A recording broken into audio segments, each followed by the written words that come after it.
तो बच्चों कैसे हैं आप सब। बहुत बहुत स्वागत है आपका आज की इस वीडियो में। आज की इस वीडियो में हम लोग देखने वाले हैं क्लास 12th का जो आपका हिस्ट्री सब्जेक्ट है, हिंदी में बोले तो इतिहास।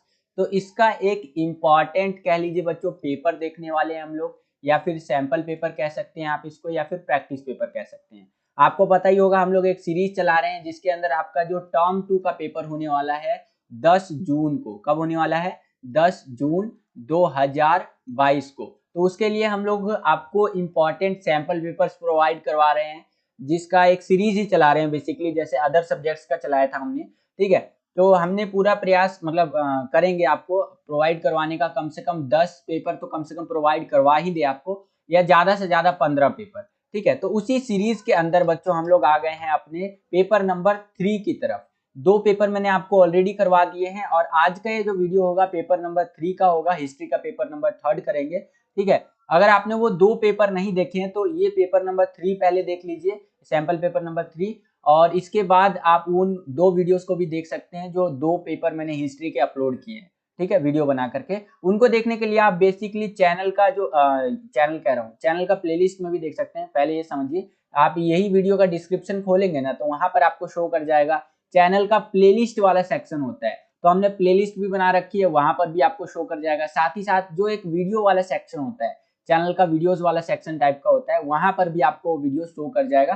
तो वहां से आप उन वीडियोस को जरूर देखिएगा। ठीक है, तो चलिए वीडियो को शुरू करते हैं बच्चों। हिंदी में देखिए इसको बोलते हैं इतिहास, और इंग्लिश में बोलते हैं हिस्ट्री, जिसका सब्जेक्ट कोड है आपका 027।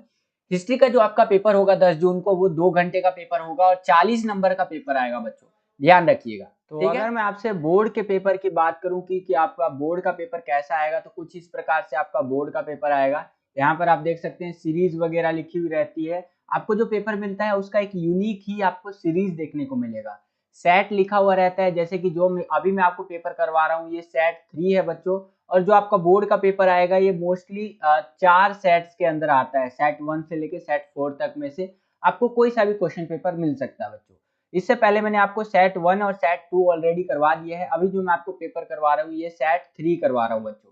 ठीक है, साथ ही साथ अगर मैं आपसे बात करूं कि पेपर के अंदर और क्या चीजें होंगी, तो पेपर के अंदर आपको एक यूनिक कोड देखने को मिलेगा, जो कि आप अपने स्क्रीन पर देख सकते हैं। अब लोग ज्यादा टाइम वेस्ट न करते हुए डायरेक्ट अपने सामान्य निर्देश की ओर चलते हैं। बिल्कुल शॉर्ट में सामान्य निर्देश बता देता हूं।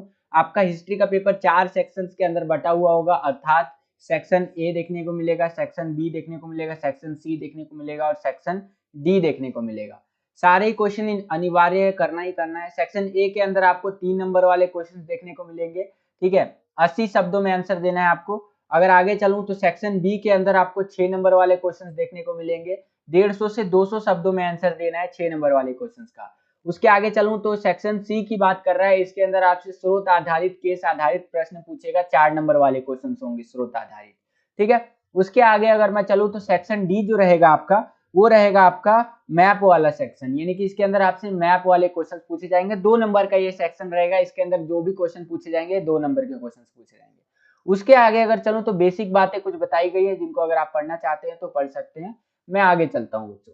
ठीक है, आगे चलूं तो सेम चीज इंग्लिश मीडियम में देख सकते हैं, जनरल इंस्ट्रक्शंस के नाम से आता है, और इसको आप रीड करना चाहते हैं तो वीडियो को पॉज करके रीड कर सकते हैं बच्चों।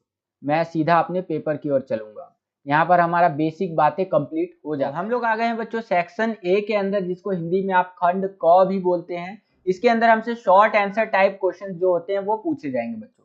तो सेक्शन ए का पहला क्वेश्चन आप अपनी स्क्रीन पर देख पा रहे होंगे कि भारत की संविधान सभा में डॉक्टर बी आर अम्बेडकर की भूमिका का जो थी ना उसका वर्णन करना है।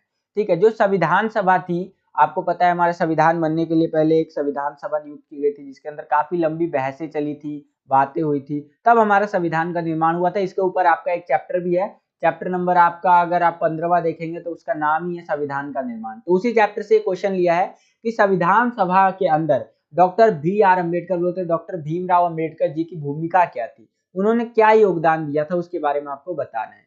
ठीक है, तो देखिए डॉक्टर बी आर अम्बेडकर चाहते थे कि वह एक मजबूत और एकजुट केंद्र चाहते थे, यानी कि वो चाहते थे ना कि जो भी केंद्र बने हमारा वो मजबूत हो और एकजुट हो, इधर इधर उधर ना हो, बिखरा हुआ ना हो।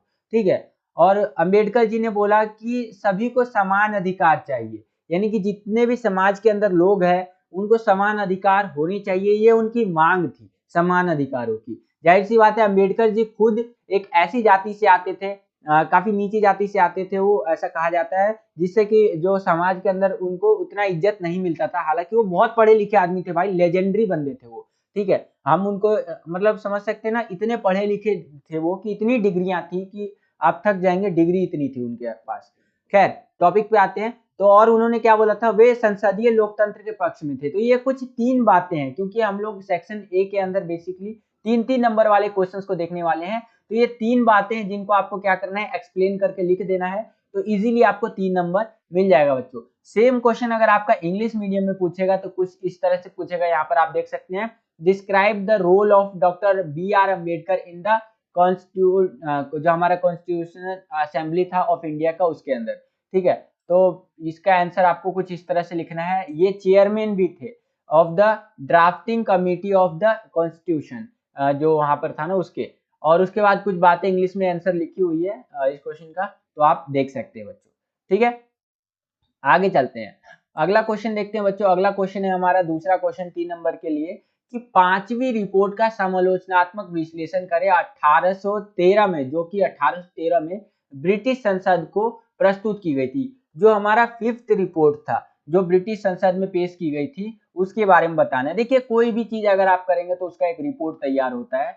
जैसे आप कोई आपके साथ मान लीजिए अनहोनी हो जाती है, भगवान ना करे कोई हो जाए, तो आप लोग पुलिस में भी एक रिपोर्ट लिखवाने जाते हैं, ठीक है। उस रिपोर्ट के अंदर क्या होता है ना, बेसिक बातें होती है कि क्या चीज हुआ, कैसे हुआ, क्या चीज होना चाहिए था।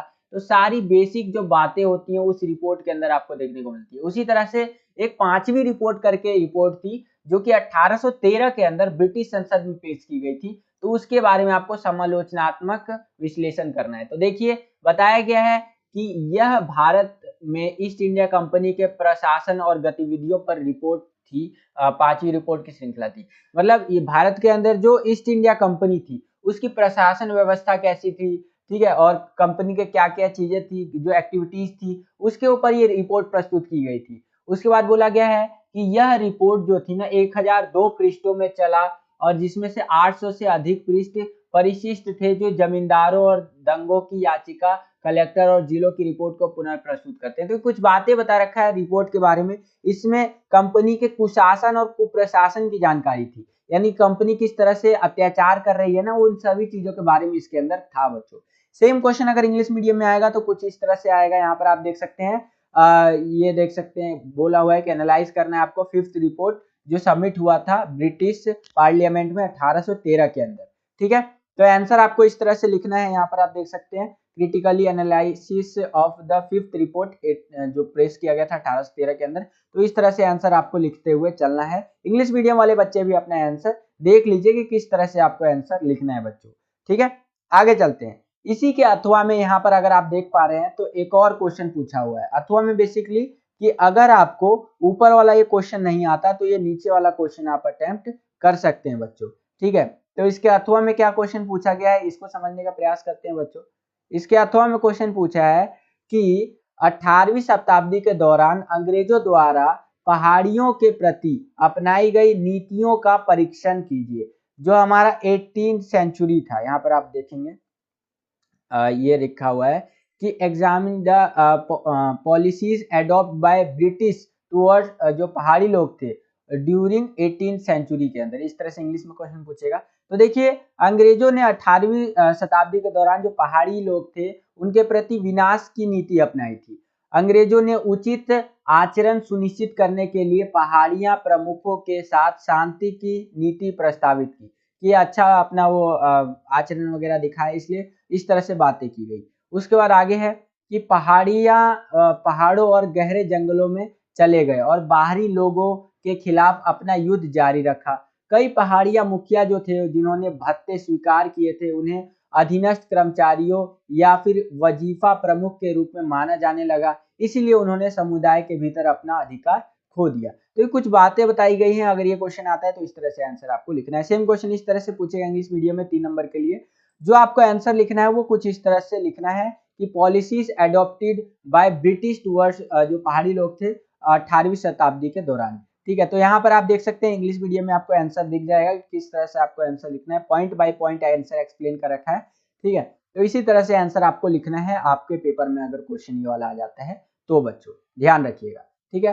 कोई भी और रिलेवेंट पॉइंट आपको लगता है तो वो भी लिख सकते हैं एनसीईआरटी को आधार बनाकर। आगे चलते हैं, अगला क्वेश्चन काफी इंपॉर्टेंट है, कई बार पेपर में पूछा जा चुका है कि अफवाहों और भविष्यवाणियों ने लोगों को कार्रवाई के लिए प्रेरित करने में एक कह सकते हैं महत्वपूर्ण भूमिका निभाई थी। 1857 के विद्रोह के संदर्भ में इस कथन की व्याख्या करें। तो देखिए उस टाइम पे अफवाहें फैल रही थी, बहुत सारी अफवाहें थी जिन्होंने ना कहीं विद्रोह को और ज्यादा बढ़ाया था, ठीक है। तो आप देखेंगे क्या क्या अफवाह फैल रही थी, अगर आप यहाँ देख पा रहे हो लिखा हुआ कि एक अफवाह थी कि जो नए कारतूस आए हैं उनमें गायों और सुअरों की चर्बी लगी हुई थी जो उनकी जाति और धर्म को दूषित कर देंगे। यानी कि अफवाहें और भविष्यवाणियों ने जो लोगों को कार्रवाई करने के लिए प्रेरित किया, जिसके अंदर एक प्रमुख अफवाह ये थी कि जो नए कारतूस आए हैं, कारतूस एक टाइप का गन होता है बच्चों, क्या होता है, एक टाइप का आपका गन होता है, यहाँ एफ बना दिया पता नहीं क्यों मैंने, ठीक है।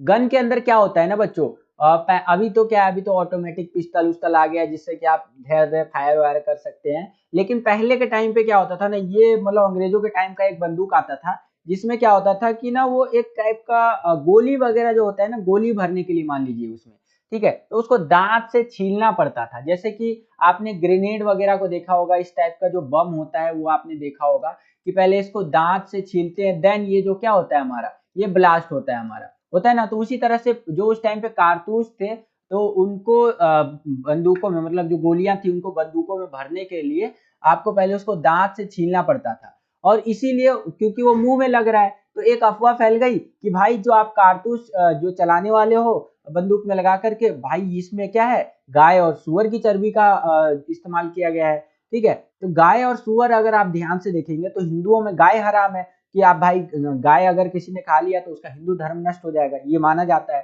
ठीक है। और मुसलमानों में क्या होता है कि सुअर को देखना तक पसंद नहीं किया जाता है, सुअर हराम है, मतलब अगर उन्होंने सुअर को खा लिया या इस तरह से चीजें हो गई या उनका चर्बी वगैरह उनके मुंह में लग गया तो उनका धर्म भ्रष्ट हो जाएगा, ये पहले से प्रथा चली आ रही है, ठीक है। तो अभी तो काफी कम हो गया, लेकिन पहले के टाइम पे बहुत थी, उस टाइम पे तो सोचिए बहुत खतरनाक थी। तो ये था, इसीलिए क्या हुआ, अफवाहें और भविष्यवाणियों के लिए जो 1857 का विद्रोह था ये और भी ज्यादा व्यापक देखने को मिला हमें, ठीक है। उसके बाद अगला एक अफवाह देखने को मिला कि आटे में गायों और सुअरों की हड्डी की धूल मिलाकर भारतीयों के धर्म को नष्ट करने की कोशिश कर रहे हैं। अंग्रेजों के बारे में अफवाह फैल रही थी। उस टाइम पे जो आटा मिल रहा था उस आटे के अंदर गाय और सुअर की जो हड्डी होती है ना उसका चूरा चूरा बना करके उसके अंदर रख दिया है। तो अंग्रेज लोग क्या कर रहे हैं, भारतीयों का धर्म भ्रष्ट करने का कोशिश कर रहे हैं। इस बात का भय और संदेह था कि अंग्रेज भारतीयों को ईसाई बनाना चाहते थे। एक और ही अफवाह फैल रही थी कि भाई अंग्रेज क्या चाहते हैं, भारतीय लोगों को ईसाई बना देंगे, ठीक है। ऐसी अफवाहें थी कि अंग्रेजों ने गायों और सुअरों की हड्डी की धूल को बाजार में बिकने वाले आटे में मिला दिया है। तो इसी तरह से कुछ आंसर आपको अपना लिखना है जब बोर्ड में आपका क्वेश्चन ये वाला पूछेगा। तो काफी इंपॉर्टेंट क्वेश्चन है, प्रीवियस ईयर के क्वेश्चन पेपर उठा के देखेंगे तो कई बार ये क्वेश्चन पूछ रखा है बच्चों, ठीक है। सेम क्वेश्चन अगर इंग्लिश मीडियम में आएगा तो कुछ इस तरह से आएगा, र्यूमर्स के लेकर के, यहाँ पर आप देख ही सकते हैं इस तरह से तीसरा क्वेश्चन पूछा हुआ है। आपको एक्सप्लेन करना है कॉन्टेक्ट जो हमारा रिवॉल्ट हुआ था 1857 का, उसके संदर्भ में 3 नंबर का एक क्वेश्चन है। आंसर जो आपको लिखना है वो कुछ इस प्रकार से लिखना है, यहाँ पर आप देख सकते हैं इंग्लिश मीडियम वाले बच्चे अपना आंसर देखते हुए चलिए, इस तरह से आपको आंसर अपना प्रिपेयर करना है, उसके अंदर लिख करके आना है आंसर शीट के अंदर, अगर ये क्वेश्चन आपसे पूछ लेता है तो बच्चों, ठीक है। तो इस तरह से आंसर था आपका। आगे चलते हैं, अगला क्वेश्चन देखने का प्रयास करते हैं। अगला क्वेश्चन है, चौथा क्वेश्चन हमारा, फोर्थ क्वेश्चन देखिए क्या पूछ रहा है कि स्वतंत्रता के बाद के महीनों को कई विद्वानों ने गांधी जी के सर्वोत्तम घंटों के रूप में क्यों लिखा है, व्याख्या करना है। यानी कि हमें आजादी कब मिल गई थी बच्चों, हमें आजादी मिल गई थी 1947 के अंदर, 15 अगस्त 1947 को मिल गई आजादी। तो उसके बाद बोल रहा है कि अगस्त यानी कि AUG अगस्त बोले तो जब हमें आजादी मिल गई 15 अगस्त 1947 के बाद, तो उसके कुछ महीनों के बाद भी यहाँ पर लिखा गया है कि गांधी, कई विद्वान ऐसा मानते हैं कि गांधी जी के सर्वोत्तम घंटे के रूप में जो कुछ महीने बीते ना स्वतंत्रता के बाद, जो कुछ महीने रह गए थे उसमें, ठीक है, रह गए थे सॉरी, स्वतंत्रता के बाद जो महीने चल रहे थे तो गांधी जी के सबसे बेस्ट पल थे, एक तरह से जो होते ना गुड मेमोरीज टाइप वो थे। तो ऐसा क्यों है, तो उसका आंसर आपको लिखना है। तो यहाँ पर आंसर इस तरह से लिखेंगे कि वह सहयोग और सांप्रदायिक सद्भावना की याचना करता है, ठीक है। उन्होंने आग्रह किया गांधी जी ने कि दोनों भाग एक दूसरे का सम्मान करे और मित्रता करे, यानी कि जो हिंदुस्तान है पाकिस्तान है दोनों एक दूसरे का सम्मान करे, ठीक है। और उन्होंने समुदायों के बीच आपसी विश्वास जो है वो उसकी विश्वास की भावना पैदा करने की कोशिश की। वो भारत और पाकिस्तान में विस्थापित लोगों के लिए चिंतित थे। तो इस तरह से आप कहेंगे कि स्वतंत्रता के बाद के महीनों को कई विद्वानों ने गांधी जी के सर्वोत्तम घंटे के रूप में लिखा है, ठीक है। तो इस तरह से आंसर आप लिख सकते हैं बच्चों। सेम क्वेश्चन इंग्लिश मीडियम में कुछ इस तरह से पूछेगा। यहाँ पर आप देख सकते हैं 3 नंबर के लिए, और जो आंसर आपको लिखना है वो कुछ इस प्रकार से लिखना है, आप यहाँ पर देख सकते हैं बच्चों, ठीक है। इस तरह से लिख सकते हैं, months after independence as being Gandhi ji finest, ठीक है। तो इस तरह से आंसर आपको लिखना है। यहाँ पर 4 पॉइंटों में आंसर एक्सप्लेन किया है, कोई भी 3 पॉइंट उठा करके आंसर अगर आप लिख देते हैं तो इजीली आपको जो नंबर है वो मिल जाएगा, 3 नंबर। अब हम लोग आ गए बच्चों सेक्शन बी की तरफ, जिसको हिंदी में आप खंड ख भी बोलते हैं। इसके अंदर हमसे लॉन्ग आंसर टाइप जो क्वेश्चन होते हैं ये पूछे जाएंगे, 6 नंबर वाले क्वेश्चंस, यानी कि 6 मार्क्स वाले जो क्वेश्चंस होते हैं ना आपके, वो पूछे जाएंगे इस सेक्शन के अंदर बच्चों, ठीक है। तो ध्यान से समझिए, 6 नंबर का पहला क्वेश्चन इस पेपर के अंदर क्या पूछ रहा है कि उत्तरी भारत के किन्हीं 6 प्रमुख नेताओं की भूमिका का वर्णन कीजिए जिन्होंने 1857 के विद्रोह में अंग्रेजों के खिलाफ लड़ाई लड़ी थी।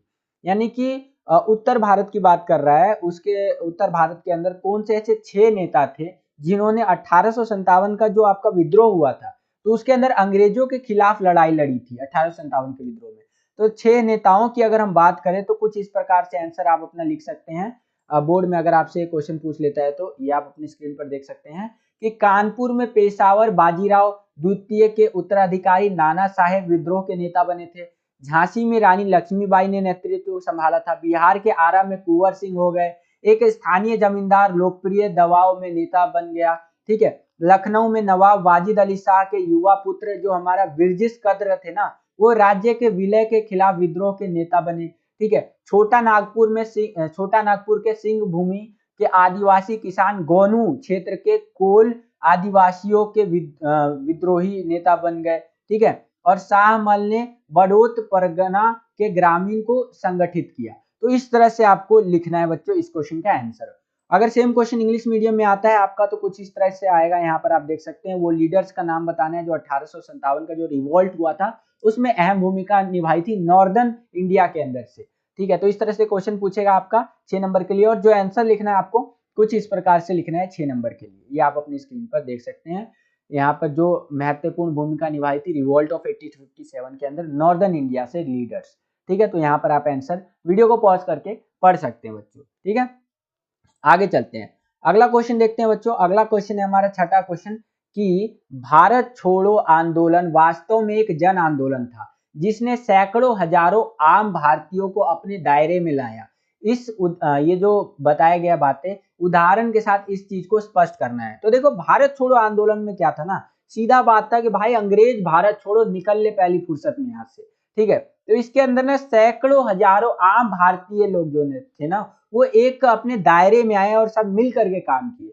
तो वही चीज आपको स्पष्ट करना है कैसे काम किया। तो देखिए यहाँ पर आप लिख सकते हैं कि कार्यकर्ताओं ने हड़ताल और विरोध का आयोजन किया। छात्रों ने जेल जाने के लिए अपने कॉलेज छोड़ दिए, बोला भाई जेल चलो कॉलेज छोड़ो, ठीक है। समाजवादी ने कारण के लिए विरोध किया, ठीक है। और देश भर की महिलाओं ने भाग लिया इसके अंदर। हजारों भारतीय जन आंदोलन में शामिल हुए थे इस जो जन आंदोलन चल रहा था, ठीक है। हड़ताल और बहिष्कार धरना प्रदर्शन देखने को मिला। सरकारी भवनों और औपनिवेशिक सत्ता के लिए अन्य दृश्यमान प्रतीक पर हमले देखने को मिले, यानी सरकारी भवन वगैरह जो गवर्नमेंट की बिल्डिंगें थी उस टाइम पे अंग्रेजों की, इन सब पे हमले वगैरह देखने को मिले, ठीक है। तो इस तरह से हिंदी मीडियम वाले बच्चे आंसर अपना लिख सकते हैं 6 नंबर के अंदर, ठीक है। लगभग 7 पॉइंट से यहाँ एक्सप्लेन किया है, 7 में से कोई 6 पॉइंट भी अगर आप एक्सप्लेन कर देते हैं 6 नंबर में तो इजीली आपको नंबर मिल जाना चाहिए बच्चों, ठीक है। सेम क्वेश्चन अगर इंग्लिश मीडियम में आएगा 6 नंबर का तो यहाँ पर आप देख सकते हैं क्विट इंडिया मूवमेंट के बारे में पूछ रखा है। तो ये जेन्युइनली मास मूवमेंट था तो उसके बारे में आपको एक्सप्लेन करना है। यहाँ पर आप देख सकते हैं 6 नंबर का इस तरह से क्वेश्चन आपका पूछेगा बच्चों, ठीक है। जो आपको इसका आंसर लिखना है बच्चों वो कुछ इस प्रकार से लिखना है। यहाँ पर आप देख सकते हैं क्विट इंडिया मूवमेंट के बारे में कि यहाँ पर ज्यादातर जो एक्टिविस्ट थे उन्होंने ऑर्गेनाइज किया था स्ट्राइक और प्रोटेस्ट को, ठीक है। स्टूडेंट ने अपने स्कूल कॉलेज छोड़ दिए और वो जेल चले गए, ठीक है। तो ये सारी चीजें आप यहाँ पर देख सकते हैं, और कोई रिलेवेंट पॉइंट लगता है तो वो भी लिख सकते हैं एनसीईआरटी को बेस बनाकर, आधार बनाकर। ठीक है, आगे चलते हैं, अगला प्रश्न देखने का प्रयास करते हैं। इसी के अथवा में, ध्यान से समझिए, इसी के अथवा में आपको एक और क्वेश्चन दे दिया कि अगर आपको ऊपर वाला भारत छोड़ो वाला आंदोलन वाला जो क्वेश्चन है नहीं आता है तो ये नीचे वाला क्वेश्चन आप अटेम्प्ट कर सकते हैं बच्चों। तो इसके अथवा में देखिए क्या क्वेश्चन पूछा है, ध्यान से समझिए, ये भी काफी इंपॉर्टेंट है, कई बार पेपरों में पूछा जा चुका है कि गांधी जी ने नमक सत्याग्रह में ब्रिटिश शासन के खिलाफ व्यापक असंतोष को लामबद्ध किया, उपयुक्त उदाहरणों के साथ इस कथन को स्पष्ट करना है आपको। जो गांधी जी थे हमारे, उन्होंने नमक सत्याग्रह जब उन्होंने चालू किया ना, तो कह सकते हैं ब्रिटिश शासन के खिलाफ एक तरह से लामबद्ध किया, लोगों को एकजुट किया और ये बोला कि भाई ब्रिटिश शासन गलत कर रही है। ठीक है, तो इसी चीज को, इस क्वेश्चन का आंसर आपको कुछ इस तरह से लिखना है। क्वेश्चन आपको आई होप कि समझ में आया होगा कि नमक सत्याग्रह के संदर्भ में कैसे गांधी जी ने जो ब्रिटिश शासन था उसका एक तरह से असंतोष जताया और व्यापक लेवल पे ले गए वो इस चीज को, पूरी जनता को, जितना भी समाज था, समाज के हर एक तबके को शामिल किया इसके अंदर। ठीक है, तो ध्यान से समझिए इसका आंसर आपको कैसे लिखना है। यहाँ पर आंसर देख सकते हैं कि गांधी जी ने नमक कानून तोड़ने के लिए एक मार्च की घोषणा की। उन्होंने बोला कि भाई हम लोग एक मार्च निकालेंगे, दांडी मार्च, जिसको आप जानते हैं दांडी मार्च के नाम से। उसके अंदर हम लोग नमक कानून तोड़ने के लिए ये एक तरह से मार्च निकालेंगे। नमक कानून ने राज्य को नमक के निर्माण और बिक्री में एकाधिकार दिया। ठीक है, नमक कानून जो था ना, नमक कानून में क्या था, पहले हमारे जो नमक हुआ करता था ना, वो उस पे पूरा कंट्रोल ब्रिटिश लोगों का हुआ करता था। जब हमारा देश गुलाम था तो ब्रिटिश लोग बोलते थे भाई अगर 10 रुपए का नमक है तो 5 रुपए इस पे टैक्स लेंगे। अब देखो, नमक तो एक बहुत जरूरी चीज है जो कि हर गांव, हर तबके के गरीब से गरीब इंसान भी यूज करता है, बिना नमक के तो जीवन चल नहीं सकता। ठीक है, तो इसीलिए वो लोग इस पे टैक्स इम्पोज कर दिए थे अंग्रेज लोग। गांधी जी आए यहाँ पे, बोले ऐसे कैसे टैक्स लगाओगे भाई, सब हमारा आदमी लोग तो पगलाइए जाएगा, जितना भारतीय लोग हैं, हम भी भारतीय हैं भाई, तो इसलिए तुम टैक्स उक्स नहीं लगाओ भाई, इसलिए हम नमक कानून तोड़ेंगे। और आगे चल के नमक कानून टूटा भी, उनको जेल में भी ले जाया गया गांधी जी को। तो वही चीज बता रखा है कि नमक पर राज्य का एकाधिकार गहरा अलोकप्रिय था, क्योंकि लोग इसको पसंद नहीं करते थे, क्योंकि प्रत्येक भारतीय घर में नमक अपरिहार्य था, मतलब लोग यूज करते ही थे, लोगों को घरेलू उपयोग के लिए भी नमक बनाने की मनाही थी। वो लोग घर में यूज कर सकते हैं लेकिन घर में बना नहीं सकते नमक, ये चीज गलत था भाई। ठीक है, वो अंग्रेज लोगों से ही खरीदना पड़ेगा। उसके बाद देखिए क्या बताया गया है कि गांधी जी ने ब्रिटिश शासन के खिलाफ व्यापक असंतोष को लामबद्ध करने की आशा की और दांडी मार्च शुरू किया। एक बार जब दांडी पहुंचे तो उन्होंने नमक कानून तोड़ दिया, एक मुट्ठी नमक लेकर के नमक कानून जो था तोड़ दिया। देश के अन्य हिस्सों में समानांतर नमक मार्च आयोजित किया गया, अलग अलग हिस्सों से लोग इस चीज को मानने लग गए। किसानों ने औपनिवेशिक वन कानूनों का उल्लंघन किया, जिसने वनों तक उनकी पहुंच को प्रतिबंधित कर रखा था।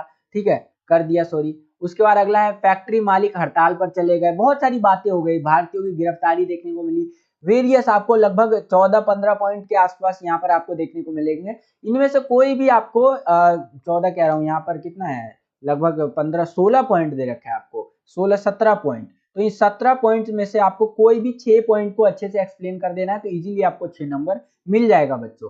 ठीक है, सेम क्वेश्चन इंग्लिश मीडियम में आएगा तो कुछ इस तरह से आएगा। यहाँ पर आप देख सकते हैं, ये है आपका ये अथवा वाला क्वेश्चन है, अगर आप देख पा रहे हैं तो छठे का जो अथवा वाला क्वेश्चन है ये वाला है।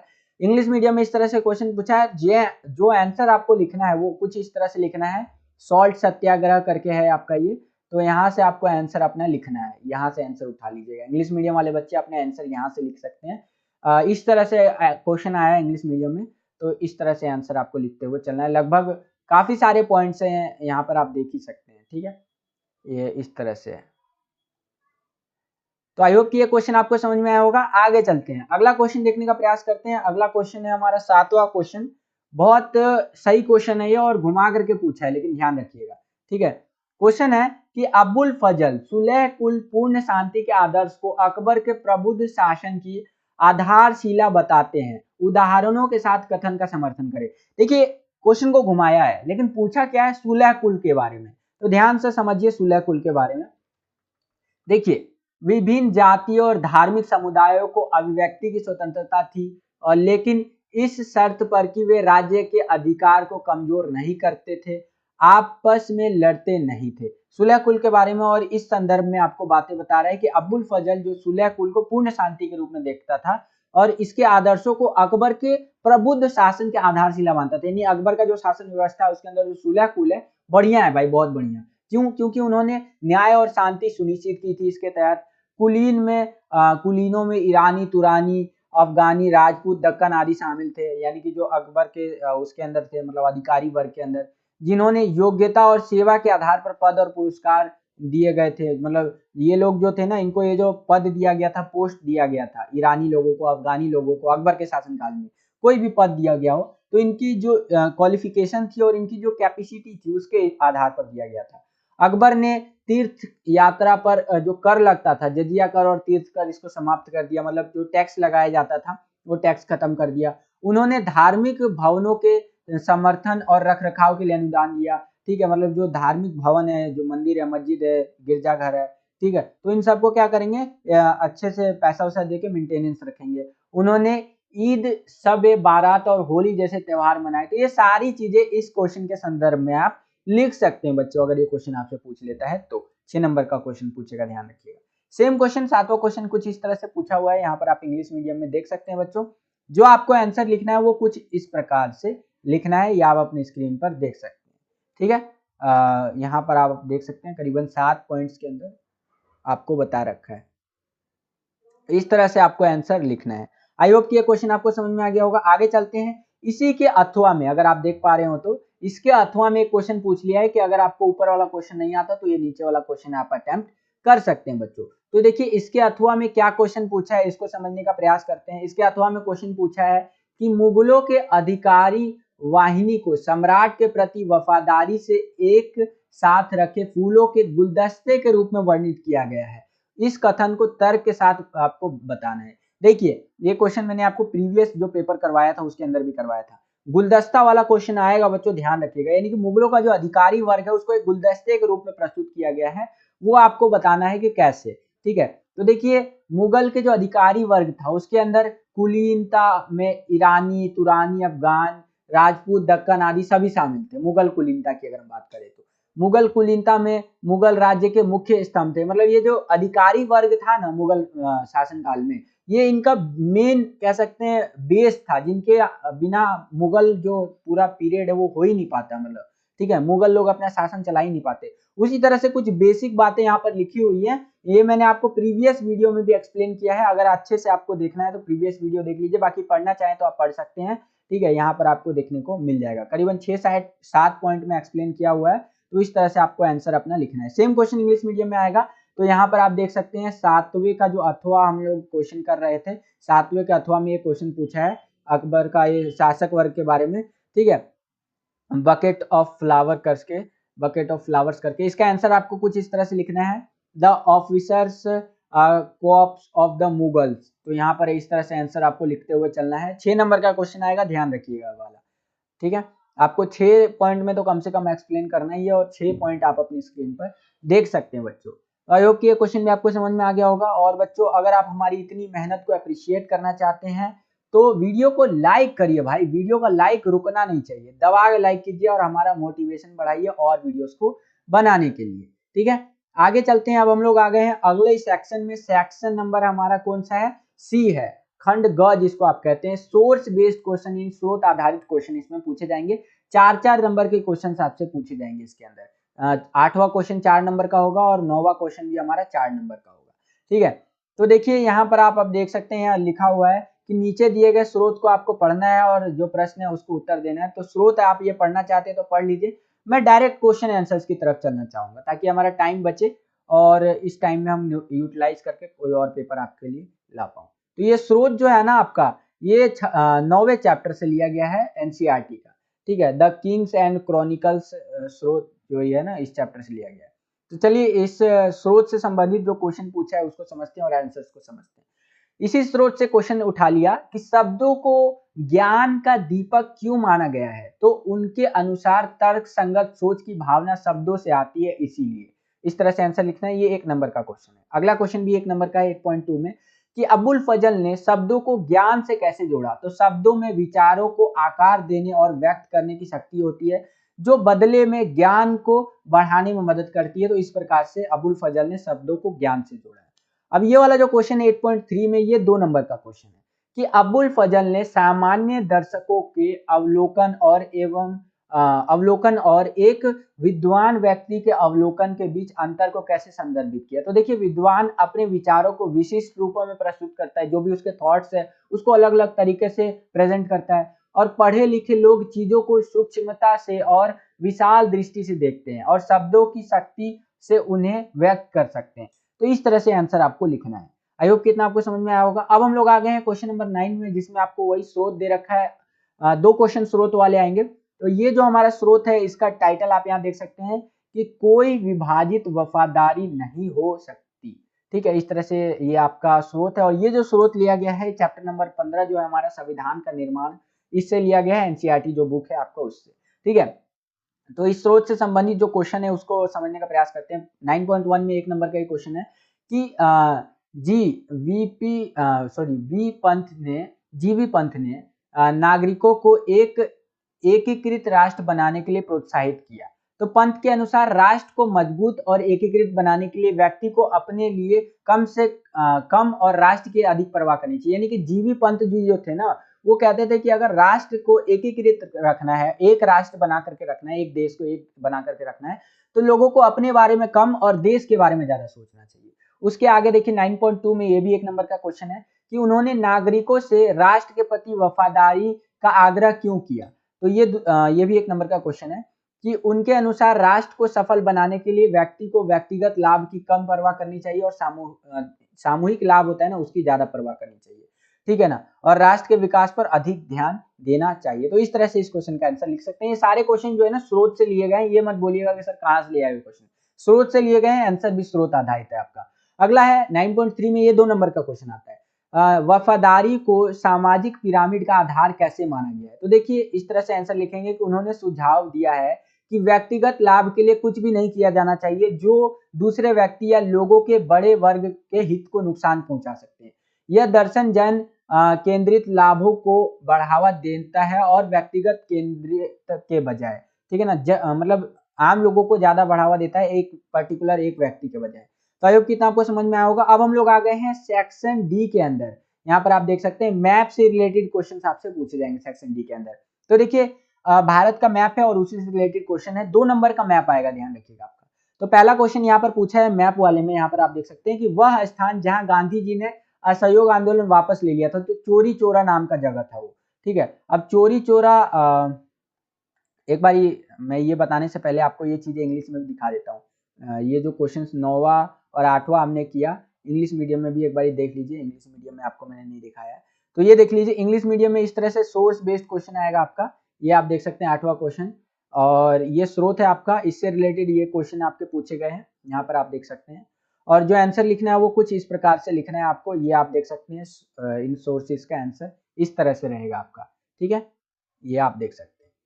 उसके आगे अगर मैं चलूं तो 9वें क्वेश्चन में आपका जो सोर्स है यानी कि स्रोत है वो कुछ इस तरह से आया हुआ है, और क्वेश्चन इस स्रोत से इस तरह से पूछे गए हैं, यहाँ पर आप देख सकते हैं इस तरह से। और जो आंसर आपको लिखना है वो कुछ इस तरह से लिखते हुए चलना है, ये आप अपनी स्क्रीन पर देख सकते हैं बच्चों। इस तरह से आंसर आपको लिखना है।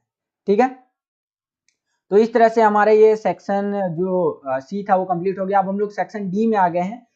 वो स्थान जहां गांधी जी ने असहयोग आंदोलन वापस ले लिया, यही क्वेश्चन इंग्लिश में इस तरह से पूछेगा, the place where Gandhi ji withdrew non corporation movement. Gandhi ji ने कहां से वो नॉन कॉर्पोरेशन मूवमेंट वापस ले लिया था, तो चोरी चोरा नाम का जगह था। चोरी चोरा कहाँ पर है बच्चों, यूपी में है चोरी चोरा। अगर मैं मैप में लोकेट करके दिखाऊं तो यहाँ पर आप देखेंगे ना, तो यूपी में आपको लोकेट करना है इस तरह से। ठीक है, इस तरह से आपको यूपी में लोकेट कर रहे हैं। ठीक है, ये आपका पहला का आंसर हो गया। अगला क्वेश्चन है कि इसी के अथवा में एक क्वेश्चन पूछेगा आपसे कि अगर आपको ऊपर वाला क्वेश्चन नहीं आता तो नीचे वाला क्वेश्चन आपको लिखना है। इसके अथवा में जो क्वेश्चन पूछा है कि वह स्थान जहां गांधी जी ने नील की खेती करने वालों के लिए सत्याग्रह शुरू किया, तो चंपारण में। चंपारण कहाँ पर है आपका, बिहार में है। ठीक है, BIHAR, बिहार, हिंदी में बिहार ऐसे है ना। बिहार के अंदर चंपारण नाम का डिस्ट्रिक्ट है यानी कि जिला है, जहां पर क्या था कि किसान लोगों को बोला जाता था कि आप नील की खेती करिए। तो गांधी जी ने बोला कि नहीं भाई, नील वील का खेती नहीं यार, आप लोग ये खेती मत करो, आप अपने मनपसंद फसल उगाओ। ठीक है, तो चंपारण आपको बिहार में लोकेट कर देना है। ठीक है बच्चों, सेम क्वेश्चन इंग्लिश मीडियम में कुछ इस तरह से पूछेगा, the place where Gandhi ji start satyagraha for the indigo planters, indigo की जो खेती करवाई जाती थी उसके लिए। तो आंसर है आपका चंपारण, ये आप अपनी स्क्रीन पर देख सकते हैं बच्चों। ठीक है, तो मैप में इस तरह से आपको लोकेट कर देना है। यहाँ पर आप देख सकते हैं ये मैप है और यहाँ पर आपको बिहार का चंपारण लोकेट कर दीजिएगा। आगे चलते हैं, अब हम लोग आ गए हैं इसी के बी में क्वेश्चन पूछा है आपसे मैप वाले में ही, इसको भी देख लेते हैं। इसके बी में क्या पूछा है कि भारत के उस रूपरेखा मानचित्र पर 1857 के विद्रोह के केंद्र से संबंधित स्थान को ए अंकित किया गया है, इसका पहचान करना है और इसके निकट खींची गई रेखा पर इसका नाम लिखना है। तो ये झांसी है बच्चों, यहाँ पर आप देख सकते हैं ए में दर्शाया गया है, आंसर में आपको झांसी लिखना है। यही सेम क्वेश्चन इस तरह से इंग्लिश मीडियम में आएगा और जो आंसर आपको लिखना है वो कुछ इस प्रकार से लिखना है, झांसी करके आंसर आपका रह जाएगा। ठीक है, ये आप देख सकते हैं इस तरह से आंसर जो यहाँ पर क्वेश्चन में पूछा गया झांसी लिख देना है और दर्शा देना है बच्चों। तो यही था बच्चों हमारा पेपर हिस्ट्री का पेपर नंबर 3 यहाँ पर समाप्त होता है। आई होप कि आपको ये वीडियो पसंद आया होगा बच्चों। अगर आपको ये वीडियो पसंद आया तो लाइक कीजिए इस वीडियो को, जितना ज्यादा आप लाइक करेंगे उतना ज्यादा हमारा मोटिवेशन बढ़ेगा और वीडियोस को बनाने के लिए। अगर आप हमारे चैनल पर नए आ गए हैं और हमारे चैनल को सब्सक्राइब नहीं किया तो चैनल को सब्सक्राइब कर लीजिए लाल कलर का बटन दबा करके, और जैसे ही आप सब्सक्राइब करेंगे बगल में आपको क्या देखने को मिलेगा, बेल का आइकन देखने को मिलेगा, इसको प्रेस करके ऑल पे क्लिक कर लीजिएगा, जिससे आने वाले हमारे चैनल पे नए वीडियोस की नोटिफिकेशन जो हम आपकी टर्म 2 की तैयारी है वो करवा रहे हैं वो आपकी अच्छी से हो सके बच्चों। आज के लिए इतना ही, मिलता हूं आपसे अगली और एक्साइटिंग वीडियो में, तब तक के लिए खुश रहिए, खुश रखिए सभी को। जय हिंद, वंदे मातरम।